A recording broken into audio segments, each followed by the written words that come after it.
What up, world? Your host with the most on the brag and boast on all these give a toast to the real folks who can pave the way, the real way. And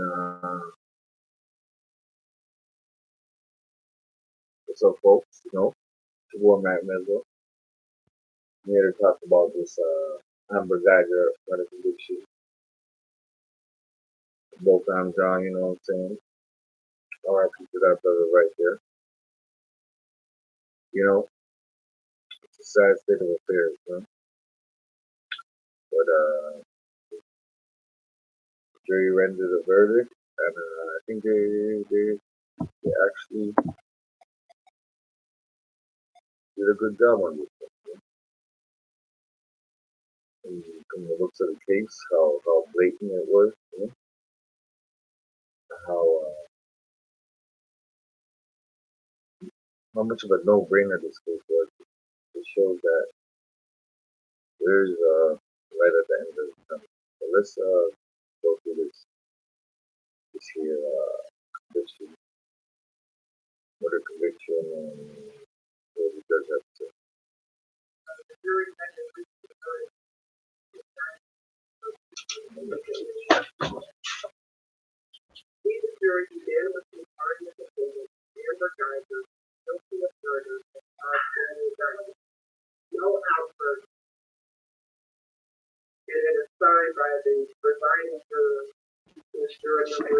They said no outbursts.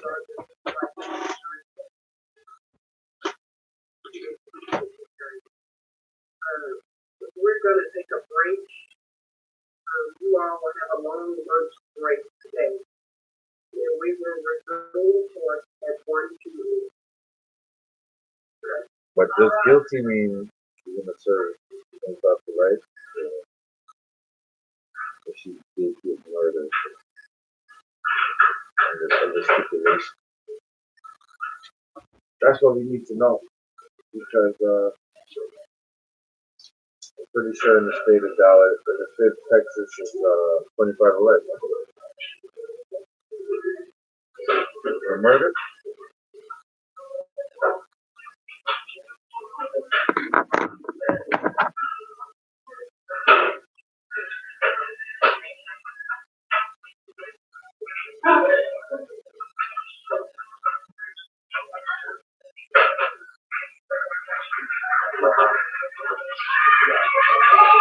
Right, you see the family, the lady, a lot of them they believe that it actually it was a good family. The man came from church upbringing. He was a good worker, from testimony and all that.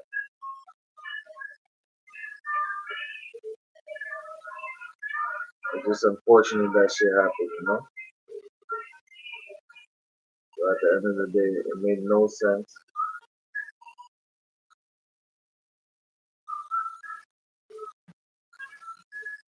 But let's see what the attorney had to say at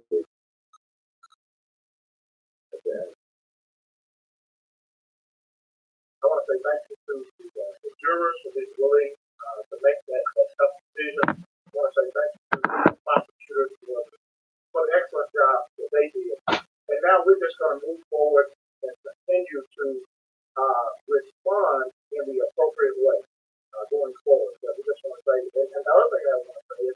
Dallas has a big black population as well.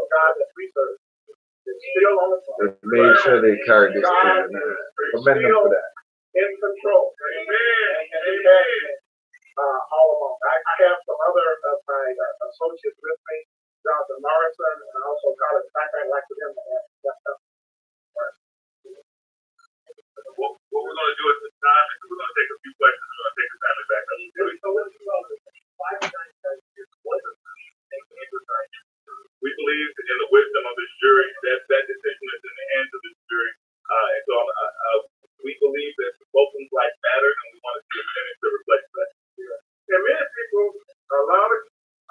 Botham's life mattered.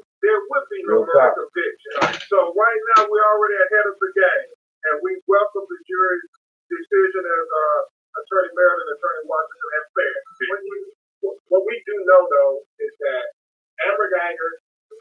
stand and she testified without a doubt that she intended to kill Botham. And we just hope that the jury remembers that this is an individual that they should have intended to kill. And we think that the sentence that they give her should reflect. You all know what? Imagine what the sentence would be if the roles were reversed. If Botham Jones and Amber Geiger. Why can't it be equal justice in America, no matter what the ethnicity of the murderer is? If the roles were reversed, what would he have gotten? After she killed Botham, she was back sexting and talking about getting drunk. So this is a person that has no remorse. This is a person being in jail for 5 to 6 years would not be enough. So we want the sentence to 5 to 6 years. That's it. Well, here's what we know. Not that we talk, but here's what we know. We did not think you better not get that low. The Catholic document should have gotten there, but what the family knows today, what we feel comfortable about, there's really nothing that the defense going to be able to appeal. They got everything that they wanted, so they did not get the verdict that they wanted. So we feel good about that. And I'll just reiterate that the statement back, and particularly the Castle doctrine, was asinine before the jury. They had no business of asserting the Castle doctrine in someone else's home. I'm glad the jury simply rejected that, and we can move forward. So I was just going to say, when you think about the Catholic doctrine, it really reminds you a lot of stand your ground when you come up with an intellectual justification to justify the killing of an unarmed black person. Thank God the jury did not accept it. Exactly. You don't want to be commentating on Martin You said number one, and I said we're calling the game. We're calling it like a game. The score was 92-0 the entire time. The only concern was that the jury instructions, it bothered me that those would go back. And in that case, you could have a runaway jury the entire way together.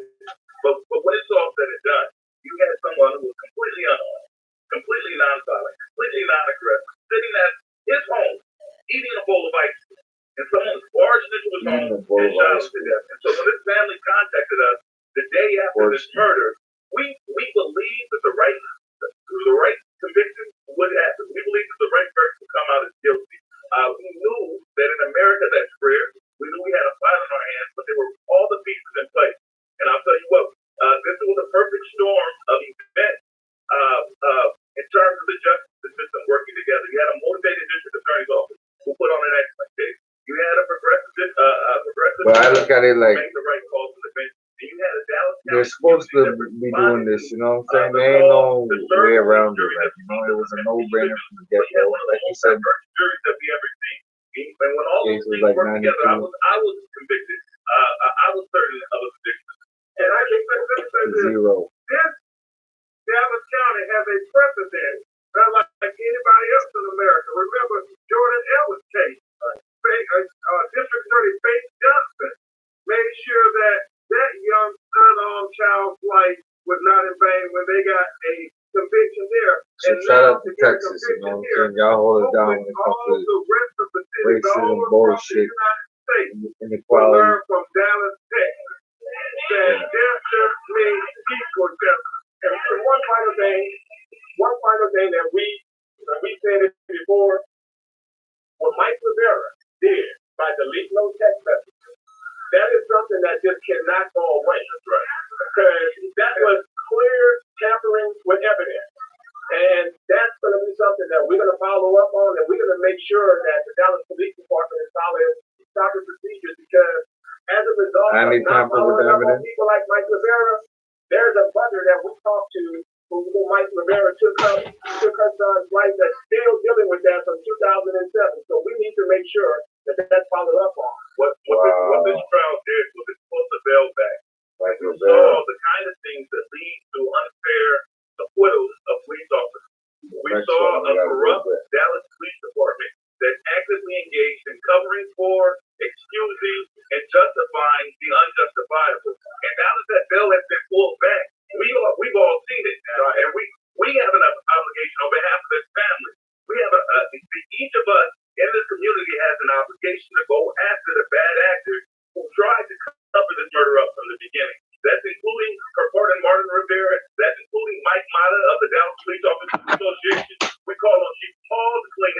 because we're going to go about the business of cleaning the house for her.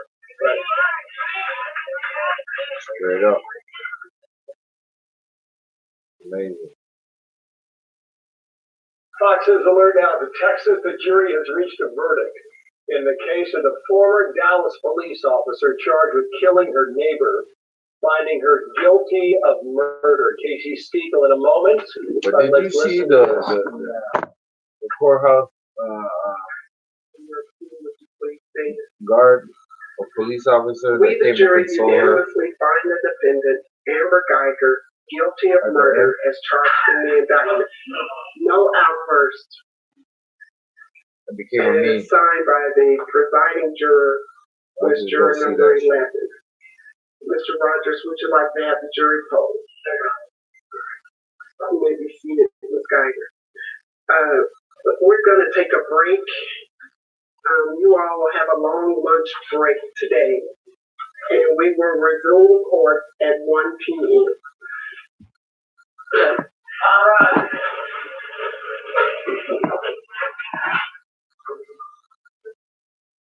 On 911, she said, That goes to show y'all, you know what I'm saying? Goes around, comes around. You know? But it's fucked up because I think they're gonna give her too much time in jail. Even though she's guilty of murder, it's still 50%. That's weird. Anyway, going back,